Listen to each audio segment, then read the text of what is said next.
मैं जीऊं या मरूं वो तेरे लिए है, तू मेरा प्रभु। मेरे जीवन का मकसद तू है, मेरे जीने का कारण तू है।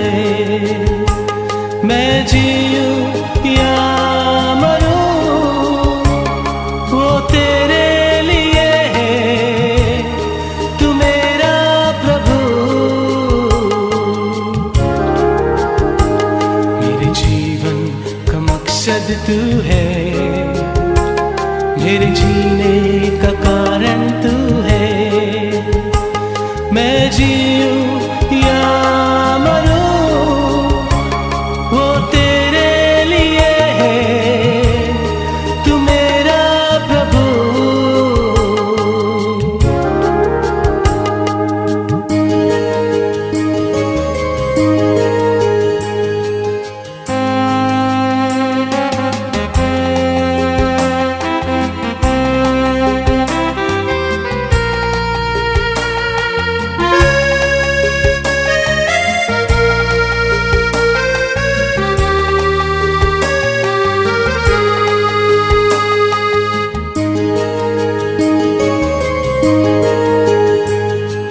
मुझ पर हुई है कृपा, बेकार न जाने दूं। जिसने मुझे है चुना, उसकी ओर मैं बढ़ूं। मुझ पर हुई है कृपा, बेकार न जाने दूं। जिसने मुझे है चुना, उसकी ओर मैं बढ़ूं। देखूं तेरी सलीब पर खींचा मैं जाऊं। देखूं तेरी सलीब पर खींचा मैं जाऊं। मैं जीऊं या मरूं वो तेरे लिए है, तू मेरा प्रभु। मेरे जीवन का मकसद तू है, मेरे जीने का कारण तू है। मैं जीऊं या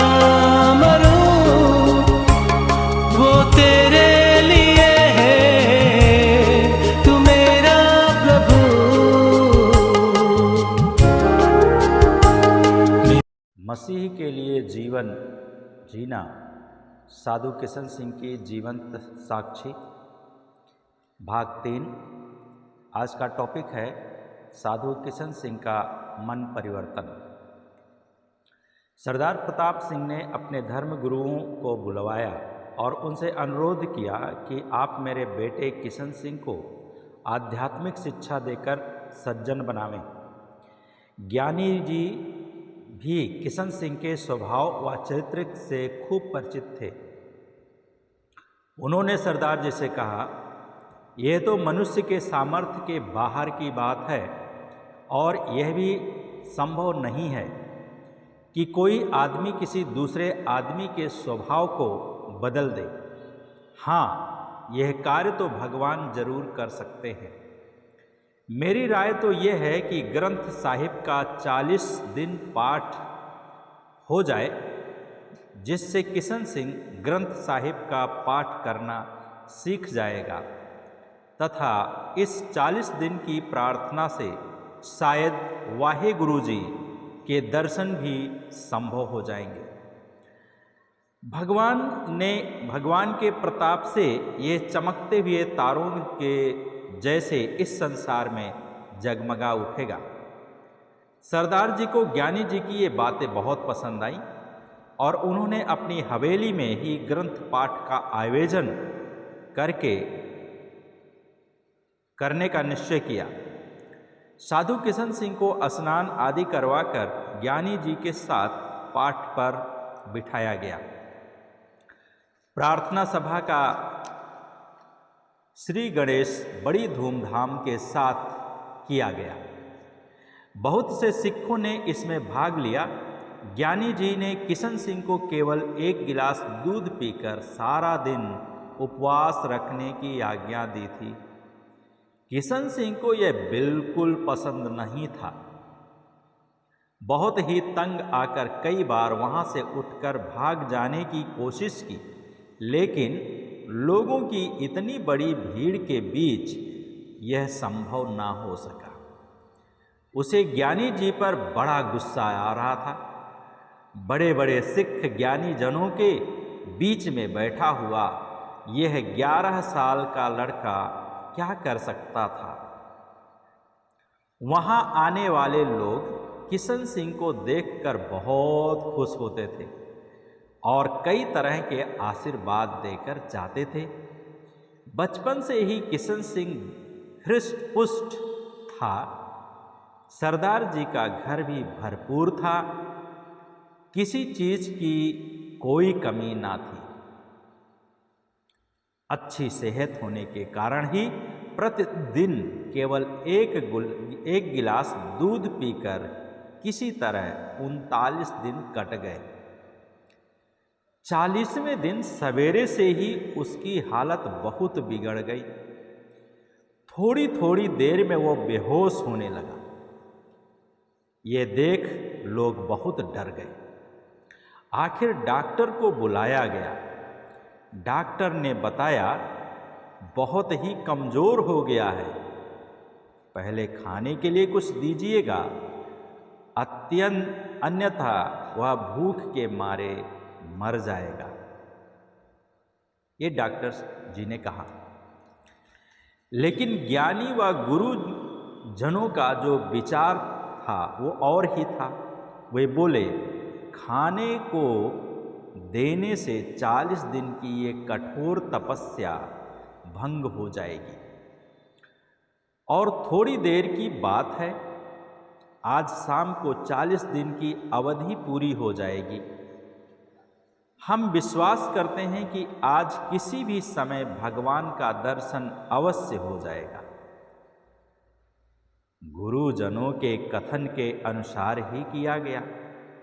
लेकिन धन्नन कौर डॉक्टर की बातें सुनकर बहुत ही डर रही थी। अतः उसने मिस रूथ को खबर दी। धन्नन कौर जी ने, वह मिस रूथ पर बहुत ही विश्वास करती थी। वह ये भी विश्वास करती थी कि यदि वह किशन सिंह के लिए प्रार्थना करेंगी तो अवश्य वह निरापद हो जाएगा, जिससे वह अपने व्रत पाठ भी कर लेगा। अतः उसने अपने पति की अनुमति के बिना ही धन्नन कौर जी ने मिस रूथ को बुलाने के लिए नौकर को भेजा। मिस रूथ धन्नन कौर की प्रार्थना को स्वीकार कर अपने भाई बिशप उल्मर के साथ वहां आई। उस समय वहां सिख लोगों की बड़ी भीड़ थी। एक ओर कीर्तन हो रहा था तो दूसरी ओर प्रार्थना हो रही थी। प्रधान ज्ञानी जी एक ऊंचे मंच पर बैठकर ग्रंथ का पाठ कर रहे थे और दूसरे गुरुजन अपनी नियमित सेवा में रत थे। एक तरफ भूखे निर्धनों को रोटी कपड़े दिए जा रहे थे। देखने वालों को तो ये दृश्य ऐसा लग रहा था कि मानो कोई मेला लगा हो। मिस रूथ तथा उनका भाई उल्मर उस भीड़ में बचते बचाते उस स्थान पर किसी तरह पहुँचे जहाँ किशन सिंह बेहोश सा पड़ा था। उसके निकट ही उसकी माँ धन्नन कौर उदास बैठी थी। उनके चारों तरफ गुरु ज्ञानी जन ऊंचे स्वर से मंत्रों का जाप कर रहे थे।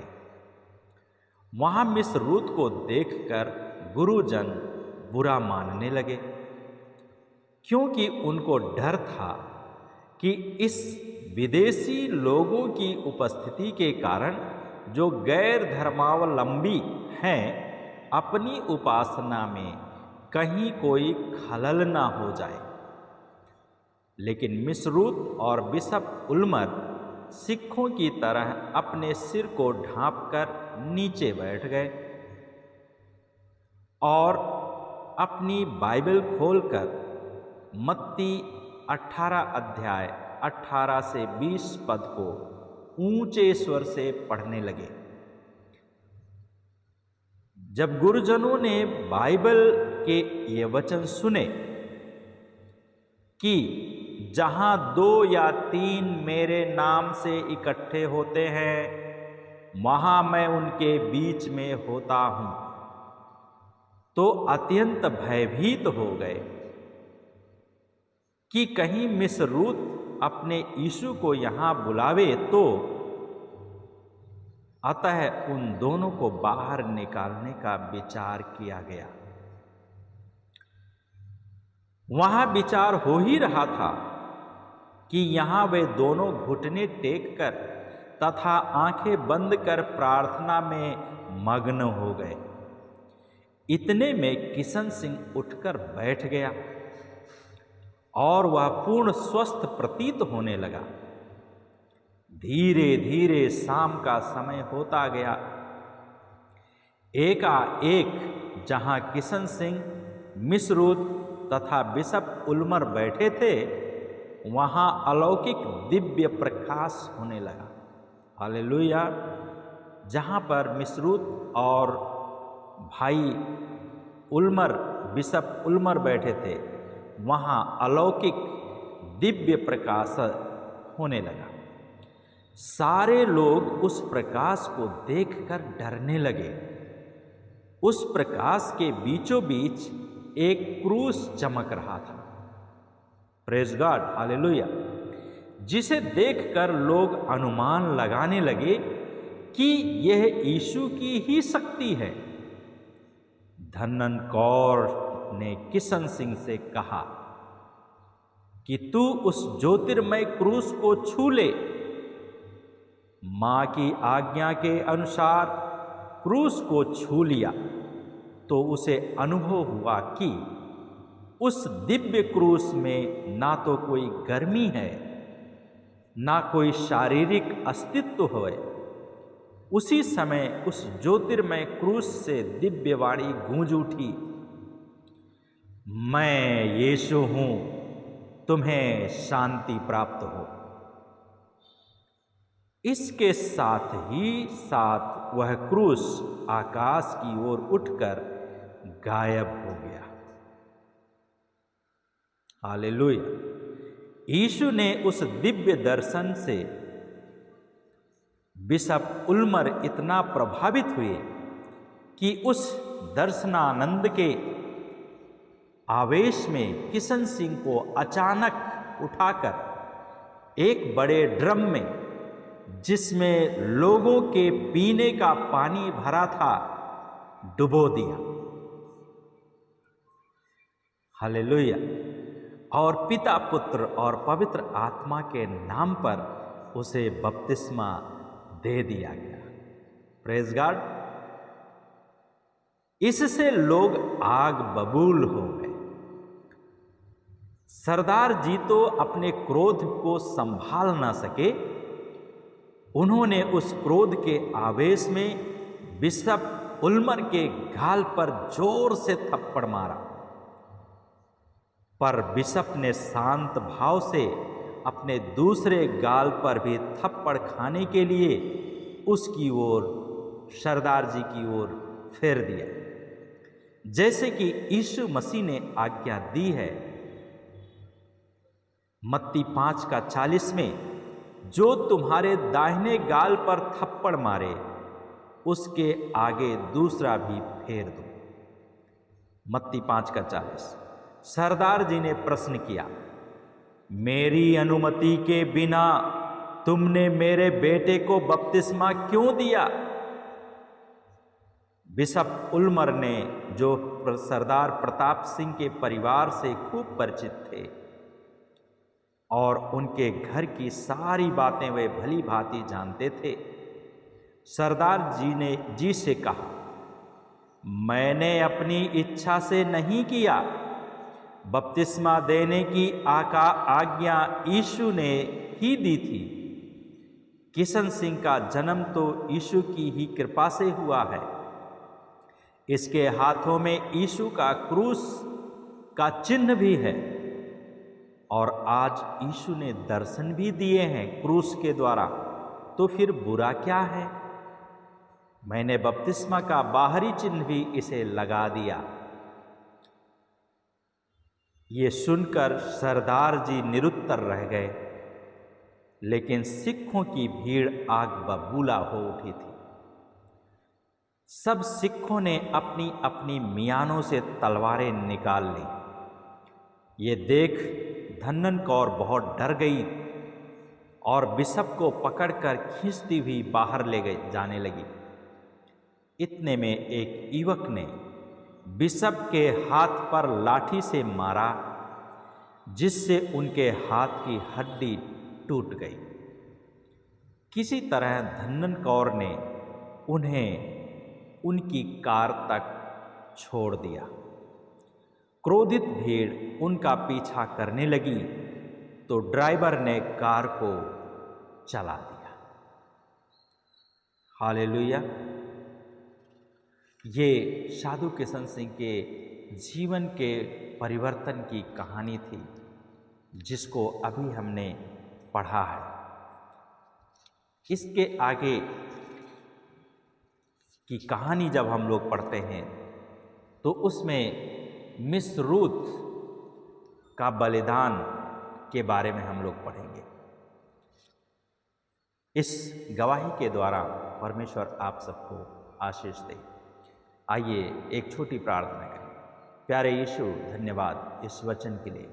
हम प्रार्थना करते हैं ये गवाही जिन लोगों ने सुना और सुनेंगे, उनका जीवन में आप बदल दीजिए। जैसे साधु किशन सिंह के जीवन को आपने बदल दिया, उसी प्रकार से आज बहुत सारे लोग आपका विरोध में, आपकी अनाज्ञाकारिता में, आपकी बातों को नहीं मानते हैं, जानने के बाद में भी नहीं समझते हैं।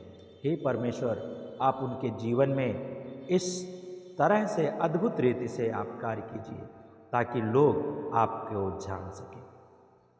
धन्यवाद साथ प्रार्थना यीशु के नाम से मांगते हैं, आमीन। प्रभु आशीष दे।